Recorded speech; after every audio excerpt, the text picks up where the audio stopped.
Around the NFL podcast. Nice rack, Dan. Welcome to another edition of Around the NFL. My name is Dan Hanzus, and I come to you from a virtual room filled with some heroes. Marc Sessler, Gregg Rosenthal. How are we?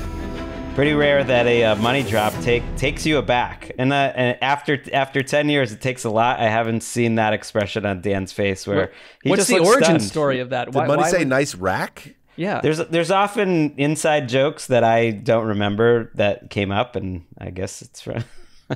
I feel like if that was directed at someone else, that would be the end of the podcast. But we're okay. I don't know what it means. I feel maybe an insult.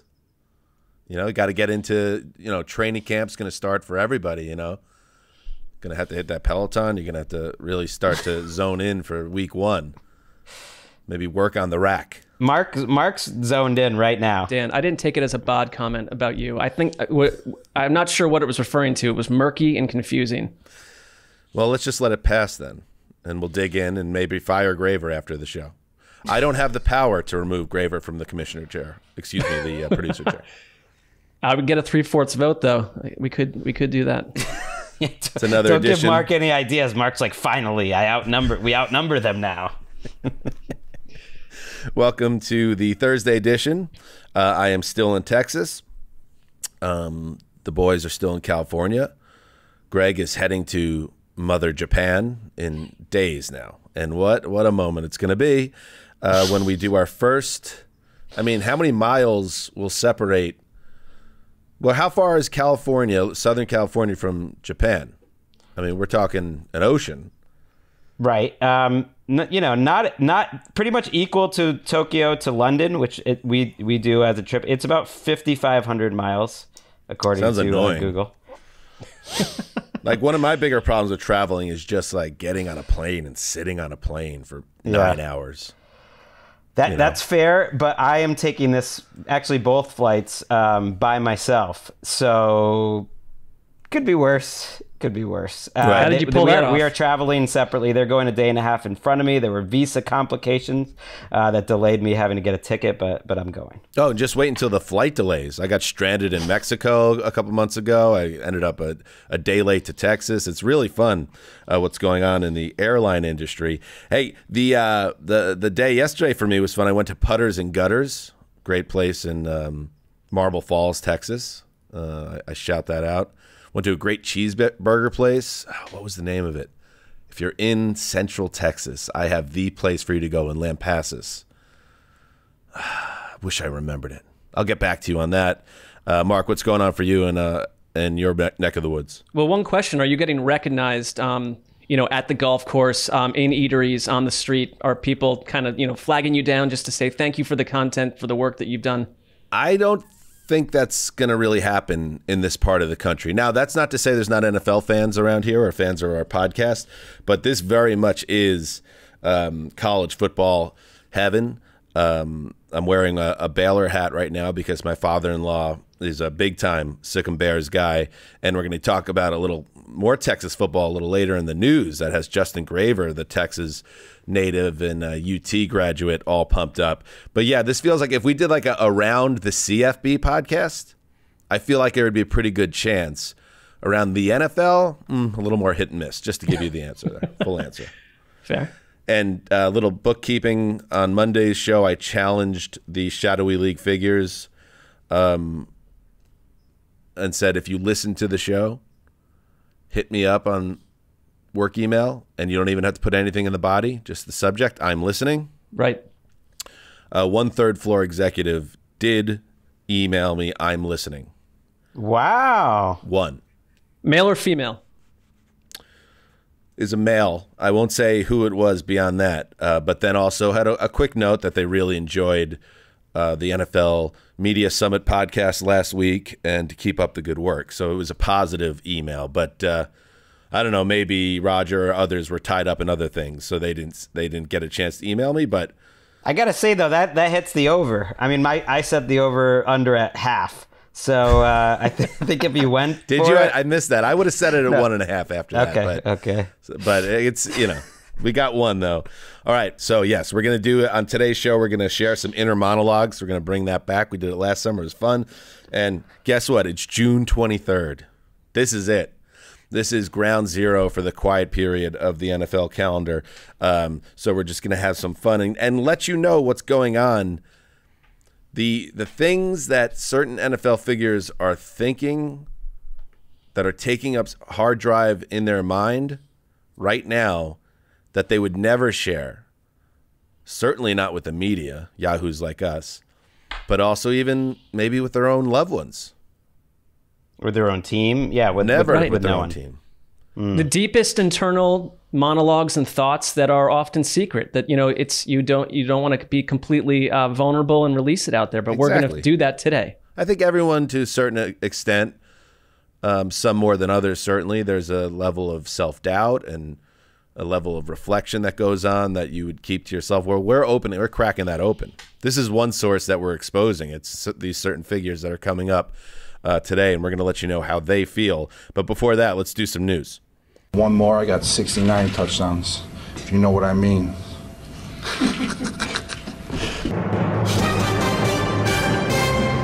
It's a little like the little cackle laugh at the end.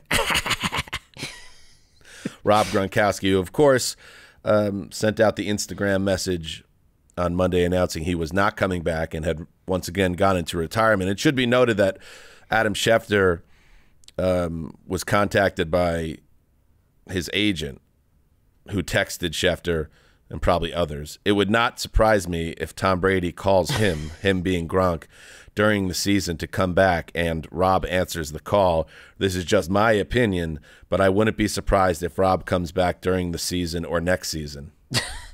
He's coming back. I mean, what is that? What is that? Rosenhaus, who's Gronk's agent, was clearly putting it out there like, hey, we're open for business, just not yet. And I thought it was interesting. Mike Florio, who often has stories and quotes from Rosenhaus and stuff, noted that it might have just been a financial thing. That it's like, if they weren't going to pay him what he wanted, he didn't want to play the whole season necessarily for Tampa, but maybe he'll play half the season. Yeah, and if you want to parse that even further, the fact that Rosenhaus specifically cites, if Tom calls, it's not necessarily Gronk searching for another team to come out of the woodwork and pay him. It's just like, the Bucks want to bring me back and they're in contention and they need him. I'll play, but a couple things I guess have to fall into I actually place. felt bad for a second after the show, just thinking about it. It's like, oh, we didn't really provide context of like what these last couple of years meant for Gronk's career and what a legend. It's like, but I'm glad we didn't, because he'll be coming back. We have time. I thought we absolutely totally nailed it and spent about 2.5 minutes on it, because this is exactly what we said would occur.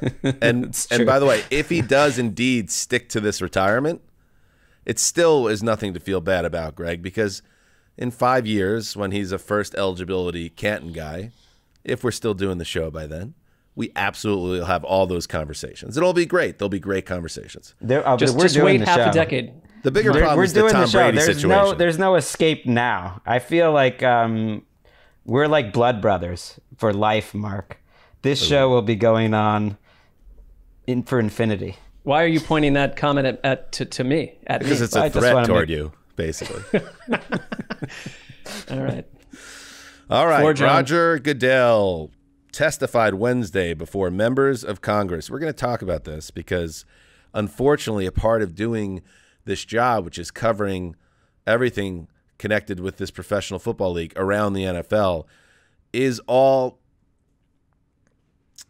the distasteful things surrounding the Washington Commanders. And it's building and building and building.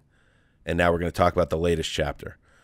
NFL Commissioner Roger Goodell testified Wednesday before members of Congress at a hearing by the House Committee of Oversight and Reform about ongoing scrutiny into the organization's workplace culture and accusations from women employees of pervasive sexual harassment by team executives connected to the Commanders. So Goodell testified Wednesday.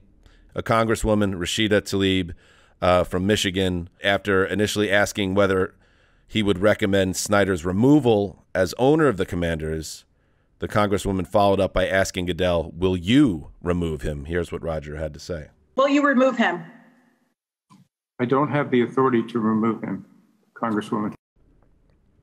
And an NFL owner can be removed, and here's the background and why Goodell answered that way. An NFL owner can be removed only by a 3/4 vote, 24 out of 32, majority vote of fellow owners, although Goodell does have the ability in his position as commissioner to officially recommend such a vote. Daniel Snyder, the center of all this, the owner of the Commanders, was invited to testify but declined, citing overseas business commitments and concerns about due process. Committee Chair Carolyn Maloney out of New York announced during the hearing that she plans to issue a subpoena to compel Snyder to testify. It ain't going away. It was disappointing to watch this, to watch Roger Goodell try to answer for Dan Snyder, which is like, that's what the commissioner on paper makes his money for, is being up there and trying to protect Snyder. But at what point does that grow so tiresome that Roger Goodell does recommend to start this process? Because he could, if he really wanted to, he could recommend to start the process and at least force some sort of vote. It doesn't seem like that's going to happen, if only because if it was going to happen, you would have thought it would have already. And they kept pointing to that they've changed their organization. Ron Rivera came in. Jason Wright, their new president, came in. Dan Snyder is no longer the day-to-day operating owner. But there's a lot of quotes from Ron Rivera and other people that indicate Dan Snyder is still very involved in the day-to-day operations. And so that doesn't really match up. And some of the allegations are new. And I think that's probably their biggest problem, is that the new NFL investigation into him, after the one that they never released the report for, came from allegations that came from these congressional hearings a year ago. And there's allegations from the Washington Post that Dan Snyder essentially sent goons to intimidate these witnesses and find things out. And that was in the last year. So that's not just old news. Washington Post also had a report with details about a previously known sexual assault that Dan Snyder was accused of, that there was a payment of back in 2009. So it's all just disappointing, just as someone I feel like ever since we've worked for the NFL, there's been extremely disappointing negative stories about this one particular franchise. And there's one commonality that's been there the whole time, is still there. Right. It's hard to find an owner that has more consistently gone against what you would want an NFL owner to do. I mean, there's some startling other cases out there as well, but Snyder, going on decades, this has been the culture. And I mean, the idea that he would survive this after we find out along the way during this investigation that he was using private investigators, offering hush money to witnesses, doing shadow investigations to intimidate people inside his own building. To me, I don't know what the other owners, the other 31 owners, where they are mentally, if they want to protect him and keep him around. Because if you're Daniel Snyder, the one thing you don't want to do is testify at all. I mean, I totally get from his angle why he is staying away as long as possible, because nothing good can come from that. And I thought that Goodell, his role is to protect the owners to some degree, but he spent 2 hours having to be very slick and very slippery around certain answers. I mean, they offered a bunch of strange questions too. It wasn't all just on this investigation, because they have 2 hours to do what they want with it. But if you're Goodell, this is the last thing you want to be happening in the middle of June, when this football season's about to start, and this thing could explode. I think this doesn't end with Daniel Snyder out of the mix. I don't think there's a lot of hope for any of these owners to be corrected in the way they behave. In a statement, a spokesperson for Snyder characterized the report and the hearing itself as a politically charged show trial, and said Congress should not be investigating an issue a football team addressed years ago. That is the whole angle. And even the one that comes from the league now, with after the investigation that the team held of the Commanders football team, and it led to the $10 million fine and Snyder being forced to step back, that they say things have changed since then. But there are obviously a lot of people out here, including in the government here, that want more. That's not good enough, just this idea, it's fixed now. They want accountability, what's happened in the past. And when asked about the alleged quote, shadow investigation that Snyder and the Commanders were involved with. Goodell said any action that would discourage people from coming forward would be inappropriate. So that's where we're at there. Good luck with that new stadium, by the way, like getting public funds for the new stadium. I think it's all connected there, that this is the local team that Congress is a little more interested in maybe than other teams. There's public money. There's the antitrust exemption that the NFL gets and has benefited from. So I don't think it doesn't seem like it's ending. That's why when the Jack Del Rio comments came out, one of the first piggyback responses by lawmakers was, well, that might have been the tipping point that takes us out of any interest for this new stadium. In football news, let's get into it. Time for news and notes presented by Upwork, where you can build the team that will build your business. Learn more at Upwork.com. NFL Network's Ian Rappaport reports Jalen Ramsey underwent shoulder surgery on Tuesday. That's interesting. June 21st, shoulder surgery. Football player. Okay, that's important to note. But he should be ready before the start of the season. Rappaport added that Ramsey played with tears in both of his shoulders during the 2021 season. He was on Instagram the day the report from Rappaport landed, and he was in a shoulder sling. So he's been with the Rams for 2.5 years since that blockbuster trade from the Jaguars, and he's coming off, obviously, a Super Bowl championship. So that's a major, major piece of the puzzle in L.A., and they just have to hope the rehab goes off without a hitch. I am afraid of like saying the same things that we say at this time of year every year, but sometimes you just got to do it, which is that like no one wants to have surgery in June. They were hoping to avoid it, that this is bad news, because if they knew that he had to get it, he would have had it much earlier, and that there's no real accountability in terms of timelines with injury reporting in June. And just we've learned over the years that many times when they say they're going to be ready for the season, that's true. And many times when they say they're going to be ready for the season, it's not true. And there's really no way to know at this time of year, but it is something that is disappointing. There's no way the Rams and Jalen Ramsey, especially considering how thin they are at cornerback, would have wanted to wait this long. Yeah, the timing is super ill. The only thing I'd say that's positive, if he can get healthy enough, is that you're under the same system with Raheem Morris. He's their sort of 5-position star guy that does everything for them. He knows what he's doing. It's not like missing time in meetings or that part of it is certainly manageable. But yeah, it's sort of a mess. In signings news, the Steelers have signed defensive tackle Larry Ogunjobi to a 1-year deal. He finds a home. He had a 3-year, $40 million deal, $40.5 million to be exact, with the Bears that fizzled out after he failed a physical. But now he lands on his feet. Not the deal he was looking for in free agency, but he could reestablish his value playing with a Pittsburgh defense that has obviously some big-time players on it. Your thoughts on the move, Marc? Well, I think it's a classic Steelers late summer signing, and they found a good guy here. It could be more than depth, because after Stephon Tuitt retired, he could play that role. He brings pressure from the inside. I mean, at this point, if at some point he lands with the Ravens, he will have been with all 4 AFC North teams. But he did good things with the Browns. He had a career-high 7 sacks last year with the Bengals. Speaking to that internal pressure, he's sort of been hot and cold against the run. He wasn't good against the run last year, but when you add him to Cam Hayward, you got Miles Jack in Pittsburgh as well, TJ Watt. I like this signing for the Steelers. I think when he goes there, I think it's going to work out. If he went somewhere else, not so sure. Right. You said it perfectly with a classic Steelers signing. They find these cheap guys late in free agency, and Ogunjobi's been very up and down as a player, and that's why the Bengals chose B.J. Hill over him. They actually, B.J. Hill ended up replacing him when Ogunjobi got hurt, played outstanding in their playoff run. They ended up giving Hill the big contract.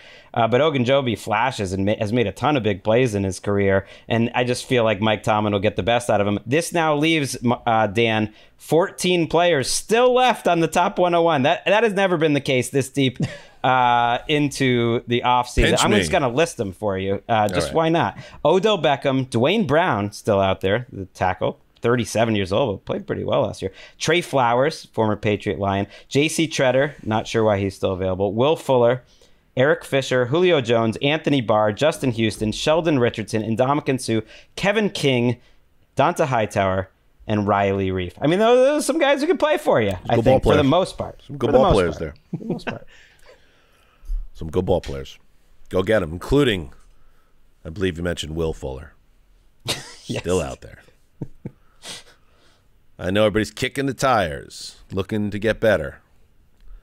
Put that man with a good quarterback, he will make you better. You have a little bit of a Will Fuller fetish, and it's been going on for years. He's replaced Lamar Miller as like the random former Houston Texan named Miller that you love. That's it. You guys cracked it. Oh, wait, he's not named Miller. He's Fuller. Now my brain is just broken. It's close. It's late June. Urs from the Texans tree is my fetish. All right. All right, got some sad news. Ravens outside linebacker Jaylon Ferguson has died at the age of 26. I actually have two items of really sad news around the Baltimore Ravens. So Jaylon Ferguson passes away at the age of 26. The team announced Wednesday. Ravens coach John Harbaugh said that Jaylen was a good-hearted, gentle person who loved his family and his team. He was a joy to talk with and be around every day. Baltimore police said officers responded to a home in the northern district of the city where they found Ferguson unresponsive and being treated by medics. He never regained consciousness and was pronounced dead on the scene by medics.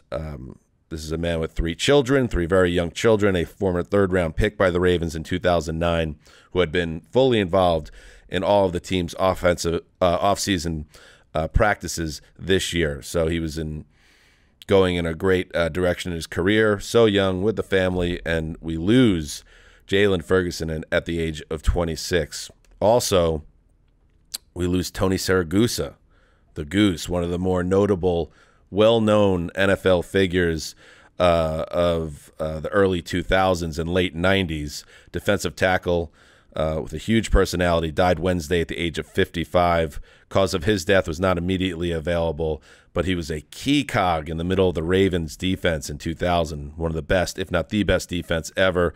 12-year career with the Colts and then Ravens. And I like this tweet from Jim Irsay. The Goose squeezed 200 fun-loving years into 55. He was one of the most physically strongest players I've ever seen in 50 years. In Greece, they would ask one question at the end of one's life. This is only Jim Irsay would tweet this. Did he have passion? In Tony's case, yes, he did. So we lose Siragusa and Jaylon Ferguson in one day. Very sad. Well, with Siragusa, I'll just say one thing about him.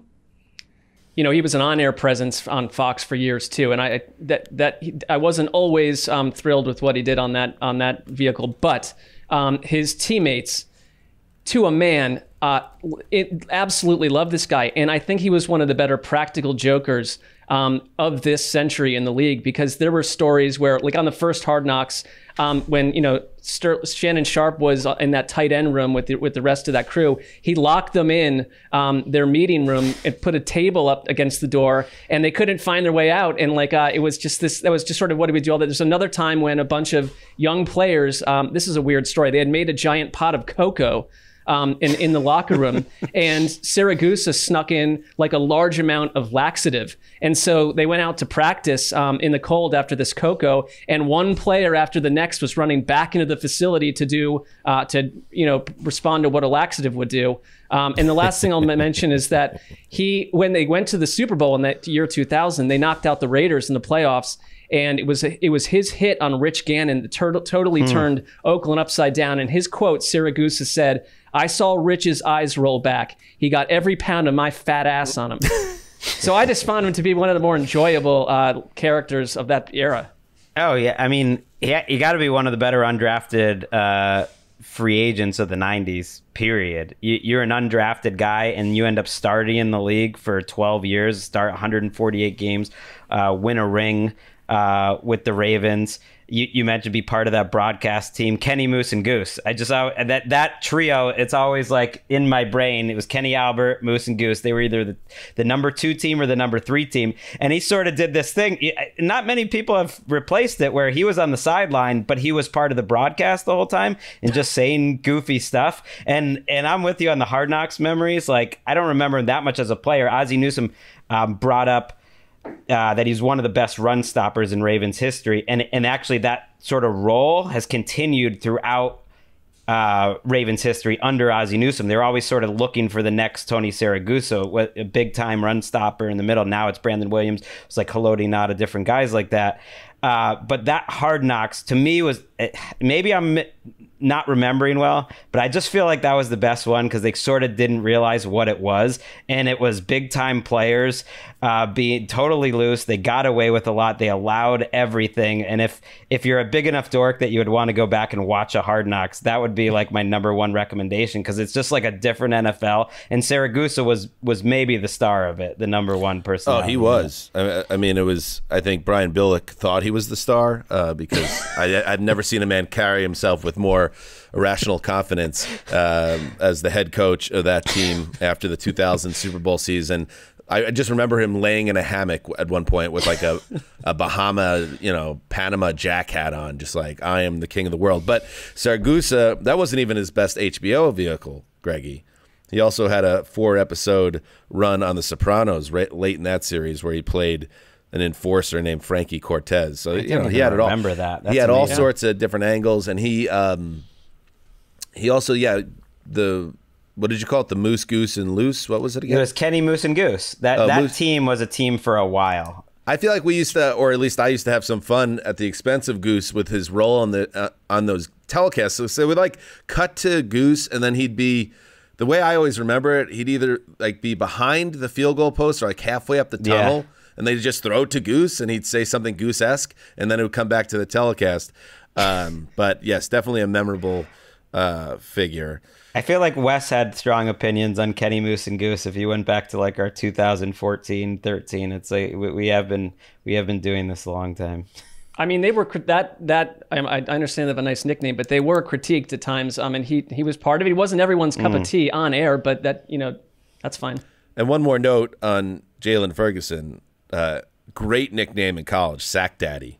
Awesome. He holds the FBS record for career sacks with 45. And, wow. Yeah, that's crazy. I know. I mean, that is potential. It's sad. And he was going to have, when I did the projected starters, not that the football side of it is that important, but, he had an opportunity because of injuries and just how their roster is. He was probably penciled in to start this year. They've been good at kind of developing that position, and this was his time to step up. And just it's tragic. I think everyone there, his teammates and everyone, were just stunned. It was out of nowhere. All right, and finally in the news, Arch Manning, the next Manning. There was the father. Was he at Tulane? Was he a Tulane guy? The father? No, Archie. Archie was at Ole Miss, and then with the Saints, of course. And great that's Saints why play. They wound up in that. Still one of the great Saints of all time. There haven't been that many that have topped him.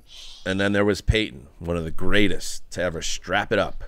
Multiple MVPs, a couple Super Bowl wins, and then Eli, who had a couple Super Bowl wins of his own at Gregg Rosenthal's expense directly, and one of the great G-men ever. And now here comes Arch, son of Cooper. Cooper, who is another brother from the Manning family that people thought had a chance to be a truly great pro, but I believe it was a neck injury that kept Cooper from following his NFL dreams. But here is his son, who is a absolute blue chip quarterback. He ends up committing to Texas over other suitors that included Georgia, Alabama, LSU, Clemson, and Virginia. Now, we are not your source for college football insight, but Justin Graver is a native Texan. As I sit in Texas right now, like I said at the top of the show, they love their college football, and I could picture a young Graver just rolling through co-eds and then just attending all those Saturday games. He's doing the hook 'em horns thing or whatever that is. There it is. And then now you have this dude. Are you pumped up, Graver?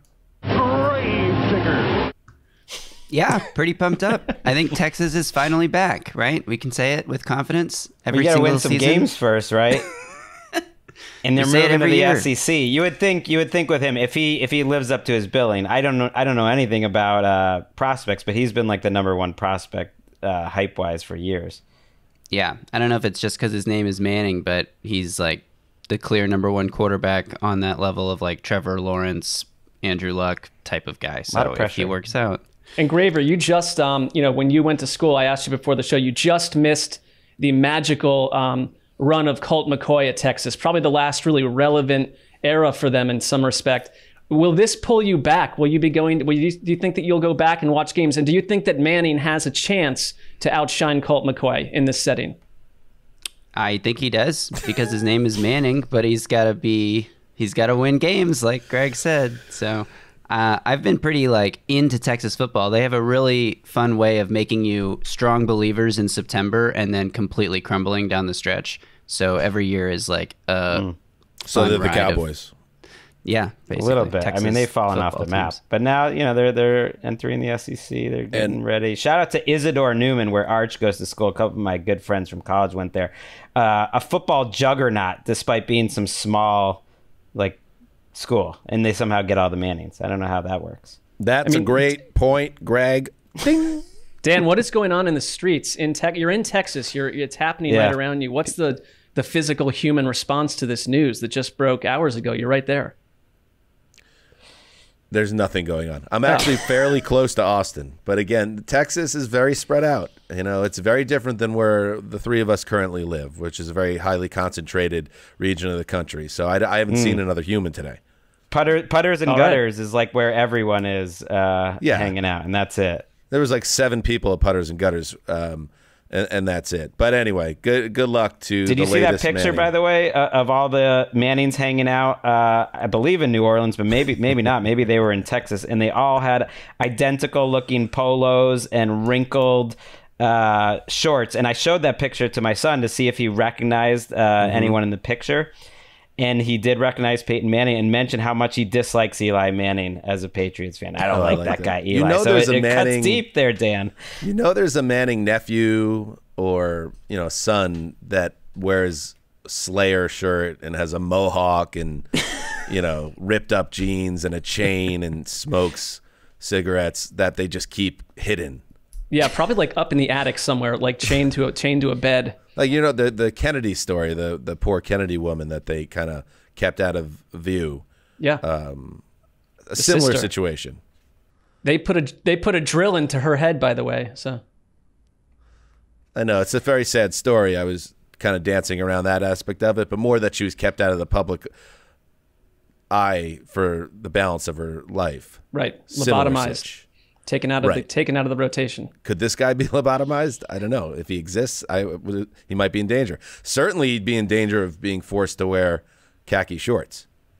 Right. Well, it's similar to how Marc's child that popped up a few years ago, right? Remember the missing child? I guess she's not missing anymore, but we didn't know about her. No, it's my daughter. Dan met her.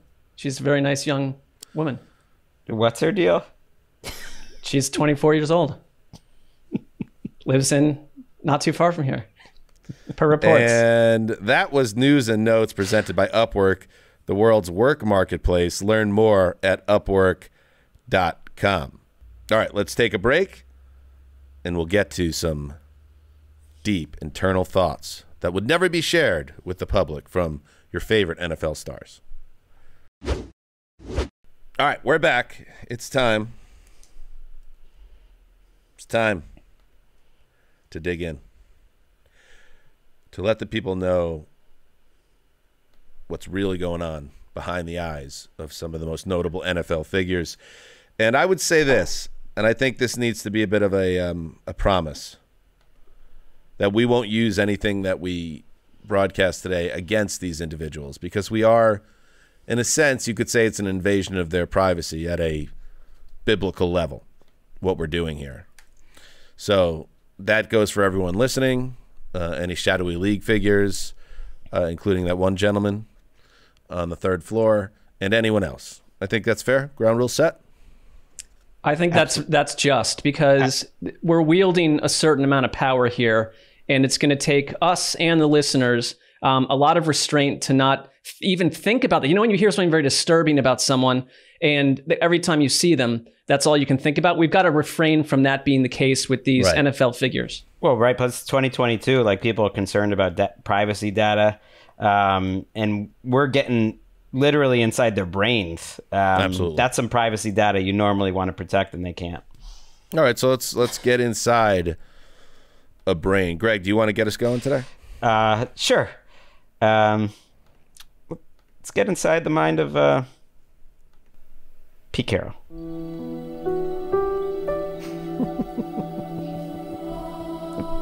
People ask me all the time, like, how long is this going to take?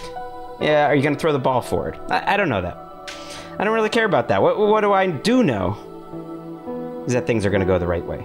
People want to say, oh, Gino or Drew. How about asking this question? Rashad or Ken? That's Rashad Penny or Ken Walker. Here's what Gino can do. He can turn around, hold the ball to his left, and then one of those running backs can run to the left or to the right. It's up to them. They actually can also run to the middle. One of the things we've been thinking about, they can actually start running to the left, and then they can change directions and then run to the right. There's all sorts of options. I'm just so jacked and pumped to get after it. I'm so happy Russell Wilson's gone. Oh wait, was that out loud?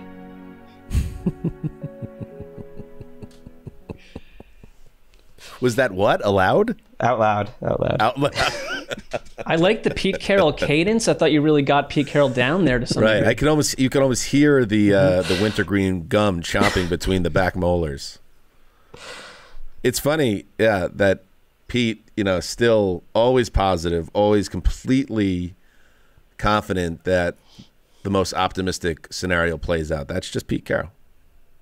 I mean, that he's not concerned. I mean, now that we know, he didn't want to even let it out from his own internal thoughts there at the end, but he's just so excited. He's so excited to be turning the page from this domineering personality that was running his franchise when he has so many different offensive options that he laid out that Drew Lock Gino can do very well.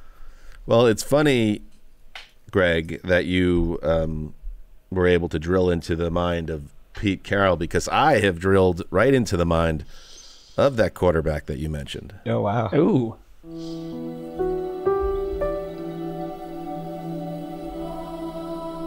Geno Smith. Oh, my gosh. I thought you said that Russell. This is it. This is my moment. My stage. And no one's going to take it from me. Last time I was in training camp with a starting job in my back pocket, some jabroni teammate broke my jaw because I skipped out on a high school football camp without notice and refused to reimburse the cost of airfare my teammate had fronted me in good faith. What a jerk. That guy was totally and 100% in the wrong. But I'm always right. I'm Geno Smith. Coach Carroll traded for Drew Lock. That's funny as hell. Pete knows that dude can't hold my giant jockstrap. Let's strap Drew in the Geno coaster this summer, then watch him plummet to a horrifying death. Yeah, that's right. I'm straight up murdering the competition this summer. Baker Mayfield coming to town? Please.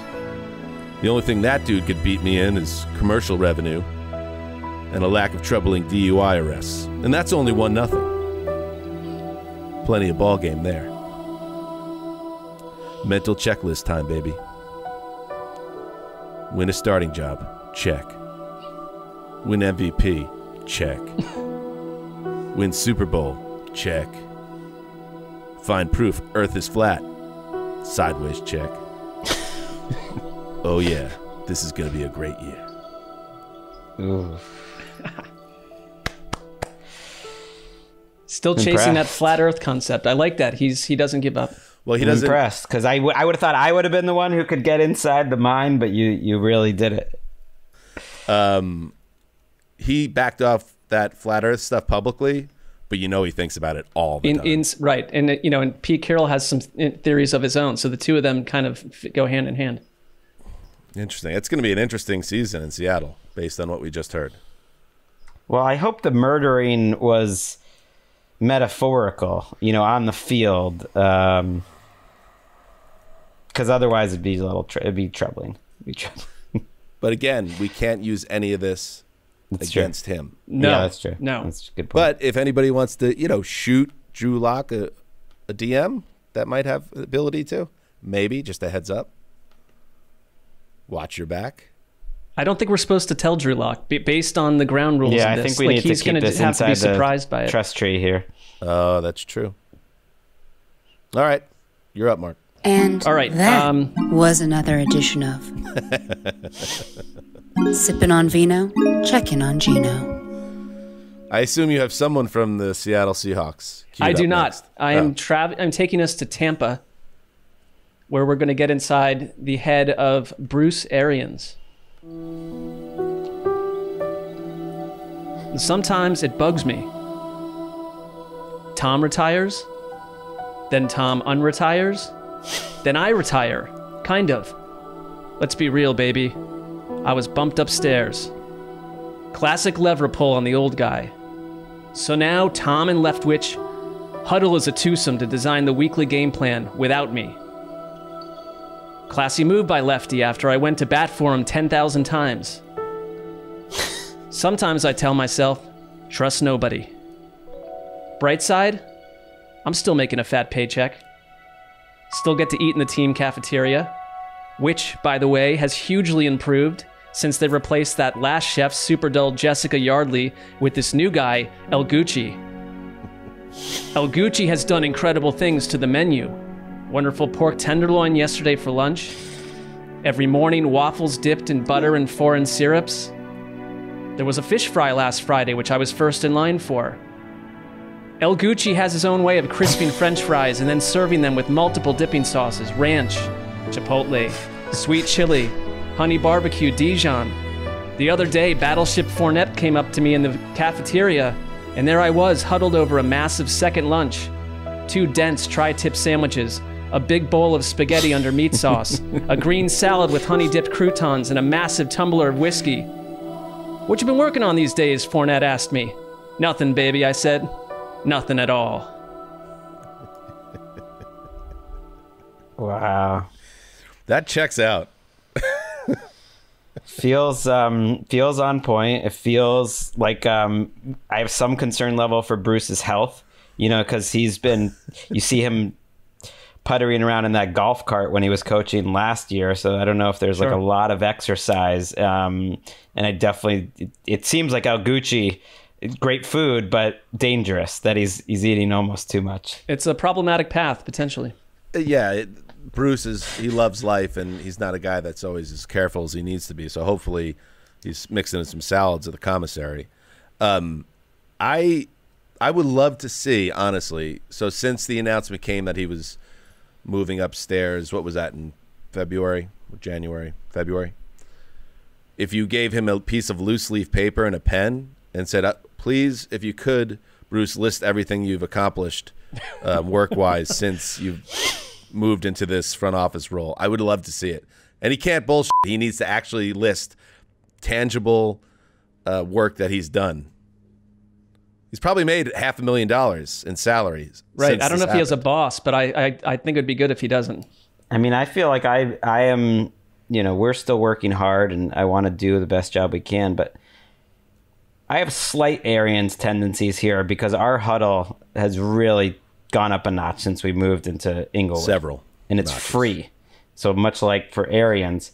And I schedule my time at work around service. I actually had to run in yesterday to just get the microphone to bring to Japan, Mm-hmm. And I showed up specifically to get the end of breakfast and waited around for the beginning of lunch. Before that 11 a.m. cutoff. Right, 10:30, so you have to get there before 10:30, hang out, do a couple, talk around, and then get that lunch. And hey, sometimes then we'll tape a podcast if it was the day we do that. Come back for kind of lunch 2, which is like a super little snack. I love lunch part 2. Yeah. They've got pizza slices free all the time. There was initially when we moved into the building, they said, it's going to be free for, I think, September, just so that people who, the anxiety of returning to work, like, let's kind of grease the skids, give you some nice food. And the pricing, the cost never came. It just remained free, which is sort of an anti-corporate move there. Typically, they're like taking water coolers away and stuff like that. Not here. And during our contract negotiations, and you have different options, and you're weighing what you want to do next with the podcast and in our careers, and we ultimately, when I was asked, what made the difference, and I say, oh yeah, great people work here. It's great. The studio's great. We've had such a great run here at NFL. We think we could keep it up going forward. But really, if you wanted to get into my internal monologue, it was like, oh, the free food at the much improved commissary. Yeah, like it starts there and ends there. It was at least 20% of my thinking in terms of making a final decision. And that's an internal monologue. Gregg, you got another one? I do. All right, let's do it. This is inside the mind of Aaron Rodgers. Yeah, I really think for me it's just kind of funny how this off-season being portrayed in the media. We're all going to miss Devontae. I love Devontae. You saw the photos on Instagram. That's proof, right? It's real. Said to himself. But I don't know if people really saw the results of the MVP award voting the last 2 years. One name I didn't see at the top, Davante Adams. Didn't see him get a vote. But I think kind of people maybe should go see those results. The MVP award the last 2 years. There is one name that's there. It's pretty consistent. It's like I told Goody last year. I think I've been pretty incredible. And based on my years, yeah, I think it'd be nice if everyone out there just recognized it. Now, if there's one thing I know to be true, it's that inside Aaron Rodgers' brain, there's a lot of self-congratulations going on. So vindictive. I mean, he was it vindictive? He just, I mean, it's more he needs to look for someone to push back against, and he sees what's out there, and this is the closest thing. Oh, people aren't ranking the Packers in their top 5 offenses, or people so worried, oh, the Packers are going to be really missing Davante Adams. The Packers are about one man and one man only. This will be a good test. They haven't quite stacked that roster in his favor. There are some other quarterbacks that have gotten better support this offseason, in my opinion, and one of them is a guy that's about to enter his second year up there in New England. Well, summer break is here. I'm back home in Jacksonville, Duval, and it feels good. Drinking Natty Lights, blasting my favorite band Creed, taking the pontoon boat out on the lake with Becky, Jughead, and all my other friends. We deserve this. I deserve this. I've worked hard on my body and game all offseason, so guys like Craig Rosenblum can make snarky comments he won't be able to make snarky comments at my expense this year. But hanging out with babes and bros doesn't stop my mind from wandering. And at night, I forget it. I can't sleep. I can hardly breathe. It's all I can think about. Who is my offensive coordinator? Is it Mr. QB Sneak on 3rd and 9, Joe Judge? That can't be. Is it Patricia? Matt Patricia? That guy locked his keys in his car at minicamp. Twice. I know enough by now that it's not appropriate to ask questions or have creative thoughts with my team, but every other quarterback knows who their coach is. Why can't I? It's almost like, hey, stop. What? Coach Belichick? Is that you? How could you be in my head? It's impossible. You will do as you're told and take orders from superiors without question. But do you understand? Do you understand? Grumble, grumble. Yes, sir. Okay. No more Creed on the pontoon, only Bon Jovi. Yes, Coach. My life is a nightmare. Wow. Hey, it's not easy up there on the Patriot Way. I mean, it's Belichick's next frontier. We think we can get inside the mind. He's inside the mind of 90 different men, all at the same time. He's literally inside the minds now. Monitoring their conversation. He waited a long time to penetrate the mind of Mac Jones till this pivotal moment where there was doubt. It was a big finish. I think that's one of his skills. His greatest skills in the legendary coaching run is that ability to mind meld. It's funny because when I hear like Mac Jones's voice inside of his head, for some reason it's like more like, well, I hope the guys are really going to catch the balls this year. That's more. It's just, I don't know why. I really got to have fun playing the football with the guys. It sounds I like didn't know he Goofy was from playing- Jacksonville. That kind of opened up a whole other world for me. Yeah, I thought you were going. Like that's a vibe. I didn't either. I thought you were going I didn't Trevor either, Lawrence for a frankly. second there, but then Why does that open up? Yeah, I guess that kind of makes sense. He seems like a sort of Southern bro, which is what Jacksonville I imagine to be. to Alabama. Yeah, I mean, no disrespect to anybody bro. listening from Duval, but I thought he was like a good old boy from, I guess, from Alabama or the surrounding area up there. I don't know. Anyway, Life is rich. That North Florida, it's very southern. Floribama, is that what they call it? Mm-hmm. I've been there. I've had a few wild nights at Floribama. Again, how come we didn't get any of these Rosenthal wild nights? You speak about them with such frequency. Did any of them happen post 9/11, Greg? Wait, 9/11? No. I had some wild nights in my life, but I was out of college, and there might have been a few trips back there for weddings and whatnot, but not at Floribama. I mean, Are you trying to implicate Gregg and? No, I'm just saying that most of Gregg's wild tales happened from an era before even 9/11. It seems. All right, I just wanted to make sure you weren't registering. Okay, it was an important sort of moment in the country that was like a before and after. I see where you're going, but I was out here in Los Angeles at the time, working at Hallway Pictures, which produced Johnson's Family Vacation, starring Cedric the Entertainer. You also have to factor in, office assistant. in terms of the time-space continuum there, Mark, that if our theory holds true that Gregg was born age 32 standing up, does he even know what 9/11 is? Is he just playing along right now? Well, that's a rich mystery. I'm not. That's a fair question. And all these Tulane stories are just part of some amazing backstory that I pre-wrote. Yes. All right, that's giving me a lot of credit. All right, Mark, finish it. Well, up. this is strange because we must be linked in this exercise to some degree when we're using these powers, because I also have a New England Patriot who is going to be very important to Mac Jones, and that is first-round pick Cole Strange. And when I was penetrating the mind of Cole Strange, Poor Cole. I kind of spent a lot of time in there trying to figure out, because he was doing something weird. All of his internal monologues are done in Dear Diary format. That's how he thinks.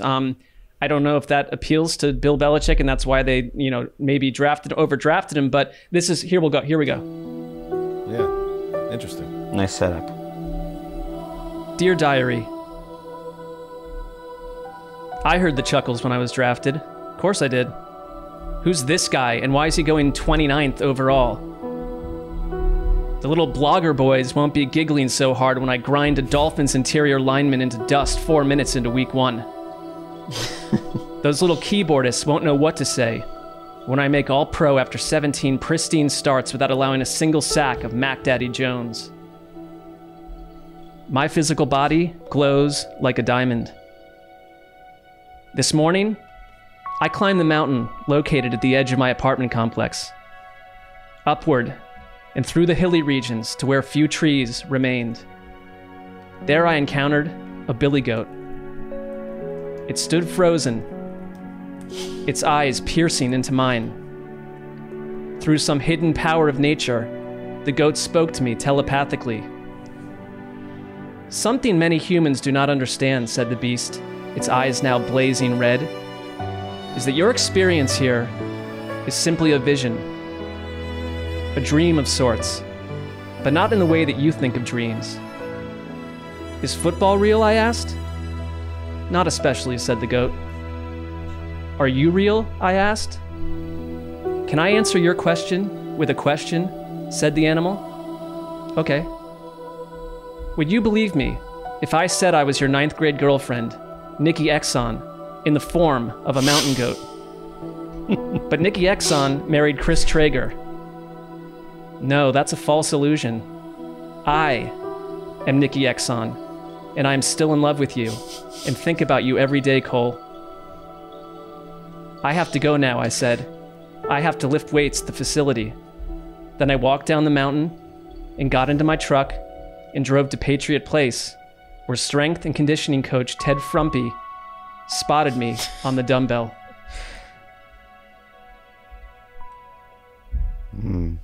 Wow. I love that both you and Cole are fans of the phrase "my physical body," and